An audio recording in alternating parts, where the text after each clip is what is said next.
கர்த்தருடைய நாமம் மகிமைப்படுவதாக. இயேசு 5வது வார்த்தையாக தாகமாயிருக்கிறேன் என்றார். யோவான் 19ஆம் அதிகாரம் 28வது வசனம். அதன் பின்பு எல்லாம் முடிந்தது என்று இயேசு அறிந்து வேத வாக்கியம் நிறைவேறத்தக்கதாக தாகமாயிருக்கிறேன் என்றார். இயேசு அதுக்கு முன்னாடி வார்த்தை பாருங்க, வேத வாக்கியம் நிறைவேறத்தக்கதாக தாகமாயிருக்கிறேன் என்றார். ஏன் ஆண்டவர் தாகமா இருக்கிறேன்னு சொல்றாங்க? ஏசாயா 53:4வது வசனத்துல இருக்கு, மெய்யாகவே அவர் நம்முடைய பாடுகளை ஏற்றுக்கொண்டு நம்முடைய துக்கங்களை சுமந்தார். இப்போ அவரு 3 வருடம் ஊழியம் செய்து நம்முடைய பாடுகள், நம்முடைய துக்கங்கள் எல்லாவற்றையும் சுமந்து தீர்த்து விட்டார். அவர் என்ன பண்ணார்னா, நம்ம சிலுவையில் என்ன பண்ணிட்டார், நம்மளை வெற்றி செய்தார் என்று வேதத்துல சொல்லுது. ஆனாலும் ஆண்டவர் இந்த வார்த்தையில என்ன சொல்கிறார்னா, நான் தாகமா இருக்கிறேன். ஏன் கர்த்தர் தாகமா இருக்கிறேன்னு சொல்றாரு? வேத வாக்கியமே நிறைவேறி முடிஞ்சிருச்சு, ஆனாலும் ஆண்டவர் என்ன சொல்றாரு? தாகமா இருக்கிறேன். இந்த வார்த்தை அவருடைய ஆத்மாவில இருந்து வருகிறது. யாரும் சாதாரணமா தாகமா இருக்கிறேன்னு சொல்ல மாட்டாங்க. இப்போ சிலுவையில் அத்தனை வார்த்தைகள் ஆண்டவர் கூறும்போதும் இந்த வார்த்தை என்ன பண்றாருன்னா, அவரை குறித்து அவர் என்ன பண்றாரு? வெளிப்படுத்துறாரு. அவருடைய ஆத்மாவில இருந்து இந்த வார்த்தை என்ன பண்றாரு? ஒரு ஏக்கமா இந்த வார்த்தைகளை கர்த்தர் என்ன பண்றாருன்னா வெளிப்படுத்துறாரு. இதே தாகமா இருக்கிறேன்னு ஒரு வார்த்தைய வேதத்துல இயேசு கிறிஸ்து ஒரு ஸ்திரீயின் இடத்துல சொல்லியிருப்பாங்க. யோவான் 4ஆம் அதிகாரம் 8வது வசனத்துல சமாரியாங்கிற ஒரு ஸ்திரீயின் இடத்துல கர்த்தர் என்ன பண்ணுவாருன்னா, ஏசப்பா கேட்பாங்க.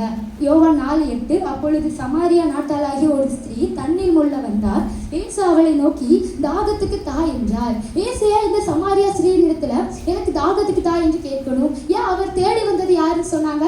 யூதர்களை தான் கர்த்தர் தேடி வந்தேன்னு சொன்னாங்க. ஆனா இந்த யூதர்கள் எப்படிப்பட்டவங்களா இருந்தாங்கன்னா, இந்த யூதர்களும் அவர்களை ஏற்றுக்கொள்ளவில்லைன்னு ஆண்டவர் பைபிள்ல சொல்லி இருக்குது. இந்த யூதர்கள் கர்த்தரை ஏற்றுக்கொள்ளவில்லை. ஆனா ஏசப்பா அந்த தேடி போன ஒரு ஸ்திரீ யாருன்னா, இந்த சமாரியா ஸ்திரீ. இந்த சமாரியா ஸ்திரீயின் இடத்துல கர்த்தர் என்ன சொல்லியிருப்பாருன்னா, நான் எனக்கு தாகத்துக்கு தா என்று கேட்டிருப்பா. இந்த சமாரியா ஸ்திரீ அப்ப எப்படிப்பட்டவர் என்று வேதம் சொல்லுகிறது அப்படின்னா, மனிதர்களால கைவிடப்பட்டவர். நம்ம அந்த சமாரியா ஸ்திரீயை குறித்து தியானித்திருப்போம். இவளுக்கு 5 புருஷர்கள் இருந்தும் இவளுக்குன்னு யாருமே இல்லை அப்படின்னு சொல்லிட்டு இவ சொல்லிப்பா.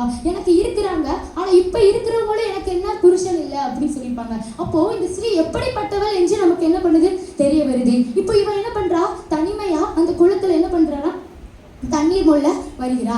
அநேக யூதர்கள் அந்த இடத்துல வந்திருப்பாங்களே. நம்ம யோசித்து பார்ப்போம், ஏசு அந்த இடத்துல இருக்காங்க, அநேக பேர் அந்த இடத்துல தண்ணீர் மொள்ள வந்திருப்பாங்க. ஆனா ஏசு ஏன் இந்த சமாரியாவின் இடத்துல மட்டும் கேட்கணும்? நம்ம யோசித்து பார்ப்போமே. ஏன்னா அவருடைய இருதயத்தை கர்த்தர் என்ன பண்ணியிருக்காருன்னா அறிஞ்சிருக்காரு. யார்கிட்ட கர்த்தர் தாகத்தை கேட்கணும்னு கர்த்தர் என்ன பண்ணியிருக்காருன்னா தெரிஞ்சிருக்கிறாரு. இந்த சமாரியா ஸ்திரீ மனிதர்களால வெறுக்கப்பட்டவ, ஒதுக்கப்பட்டவ. அவள் எப்படிப்பட்டவள் வேதம் சொல்லுதுன்னா, அவள் தனிமைப்படுத்தப்பட்டவள். அவள் கூட அநேகர் இருக்கிறாங்க, அவள் கூட சுத்தி ஜனங்கள் இருக்கிறாங்க. ஆனா இந்த சமாரியா ஸ்திரீ எப்படிப்பட்டவனா? தனிமைப்படுத்தப்பட்டவள். பாவம் செய்து பாவத்தினால் வருகிற பலனை என்ன பண்ணுகிறவள்? அனுபவிக்கிறவள் தான் இந்த சமாரியா ஸ்திரீ. இப்படிப்பட்ட ஒரு ஸ்திரீ இடத்துல இயேசு என்ன கேட்கிறார்னா, எனக்கு தாகத்துக்கு கொடு அப்படின்னு கேட்கிறாங்க. இப்போ இவ என்ன சொல்லுவா?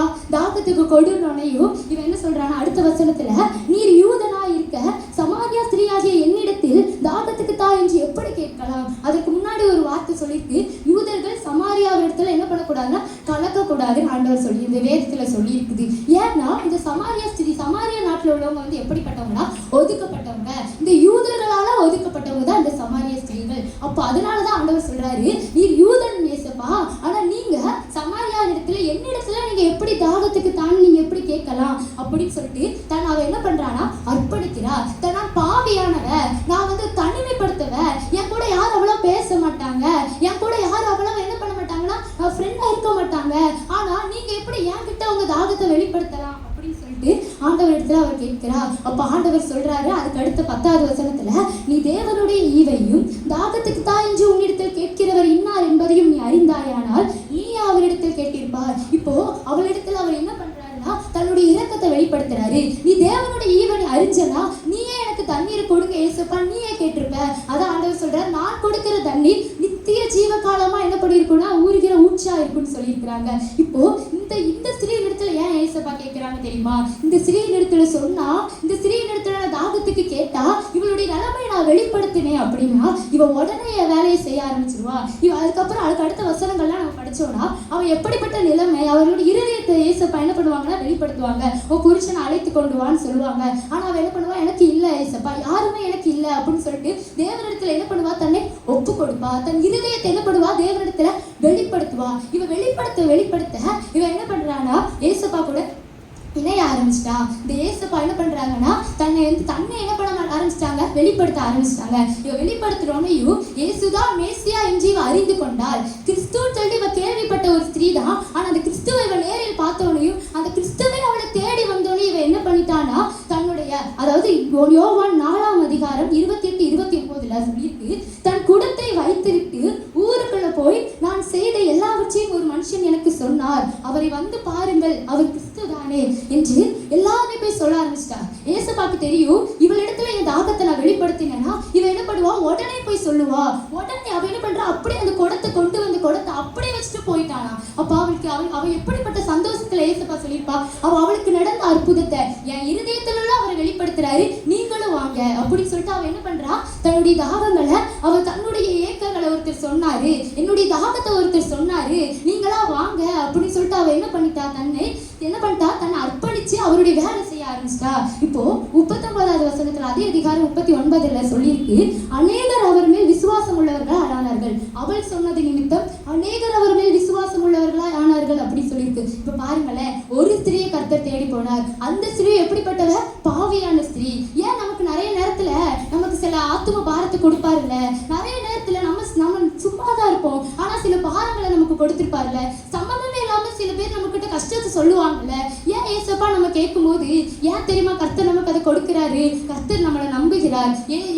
இவகிட்ட நம்ம சொன்னோம்னா, இவங்க கிட்டத்துல என்னுடைய பாரத்தை நான் வச்சேன்னா இவ சொல்லுவா அப்படின்னு சொல்லிட்டு இந்த சமாரியாவை நம்பினது போல கர்த்தர் என்ன பண்றாங்கன்னா நம்மளையும் நம்புறாங்க. நம்ம அதை எப்படி நம்புறாருன்னா, இவ உடனே செஞ்சா, கர்த்தர் வெளிப்படுத்துற உடனே கர்த்தருடைய காரியத்தை நடப்பித்தா. அதே போல நம்மளும் கர்த்தர் தாகமா இருக்கிறேன், நம்ம இடத்துல கர்த்தர் எவ்வளவு பாரங்களை கொடுத்திருப்பாரு, ஆத்தும பாரத்தை நமக்கு வெளிப்படுத்திருப்பாரு. ஆனா நம்மளும் எப்படி இருக்கணும்னு ஆண்டவர் விரும்புறாருன்னா உடனே காரியங்களை நடப்பிக்கணும்னு கர்த்தர் விரும்புறாரு. அதுக்கப்புறம் அதே மாதிரி ஏசாயாவின் இடத்திலும் கர்த்தர் என்ன பண்றாரு, தன்னுடைய தாகத்தை வெளிப்படுத்துறாரு. அந்த ஜனங்கள்லாம் எப்படி இருந்தாங்க அப்படின்னா, பாவம் உள்ள ஜாதின்னு சொல்லியிருக்கு, அக்கிரமங்கள் நிறைந்த ஜனம்னு சொல்லியிருக்கு. அந்த ஜனங்கள்லாம் எப்படி இருந்தாங்க அப்படின்னா, ஒரு நாள் கர்த்தருடைய ஜனமா இருந்தாங்க. ஏசாயா 1ஆம் அதிகாரத்துல நம்ம வாசித்து பார்த்தோம்னா 4வது வசனத்தில் சொல்லியிருக்கு, பாவம் உள்ள ஜாதி, அக்கிரமத்தால் பாரம் சுமத்த ஜனம், கேடு உண்டாக்குகிற புத்திரர் என்று வேதத்துல சொல்லியிருக்கு. 13வது வசனத்துல அக்கிரமத்தோட அவங்க என்ன பண்றாங்க, என்னுடைய பண்டிகைகளை என்ன பண்றாங்க, ஆசரிக்கிறாங்க. அவங்களுடைய கைகளினால உண்டு பண்ணவைகளை அவங்க என்ன பண்றாங்க, வணங்குறாங்க. ஆனா ஒரு காலத்துல அவங்க எப்படிப்பட்டவங்களா இருந்தாங்க, என்னுடைய ஜனமா இருந்தாங்க, என்னுடைய பிள்ளைங்களா இருந்தாங்க. ஆனா இப்ப என்ன பண்றாங்க, அவங்களா வழி விலகி போயிட்டாங்க.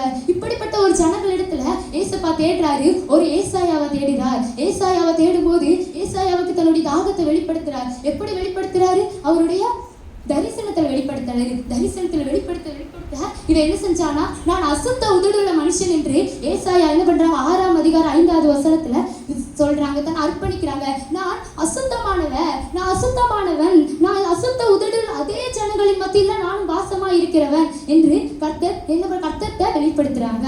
தன்னை பாவி என்று அவங்க என்ன பண்றாங்க, அர்ப்பணிச்ச உடனேயும் அதுக்கு அடுத்த வசனத்துல 7வது வசனத்துல சொல்லிட்டு ஒரு தூதன் வந்து அவரை பரிசுத்த பண்றாங்க. உன் அக்கிரமம் நீங்க, உன் பாவம் வந்து என்ன போயிடுச்சு, நிவர்த்தி ஆயிடுச்சு. இப்போதான் ஆண்டவருக்கு சொல்றாரு, நான் யாரை அனுப்புவேன், யார் எனக்கு காரியமாக செல்லுவார் அப்படின்னு சொல்லிட்டு ஆண்டவருடைய சத்தத்தை இந்த ஏசாயா கேட்க ஆரம்பிச்சிட்டாங்க. ஆனா ஆண்டவருடைய சத்தத்தை, ஆண்டவருடைய தாகத்தை அறிந்த இந்த ஏசாயா உடனே அர்ப்பணிச்சிட்டாங்க.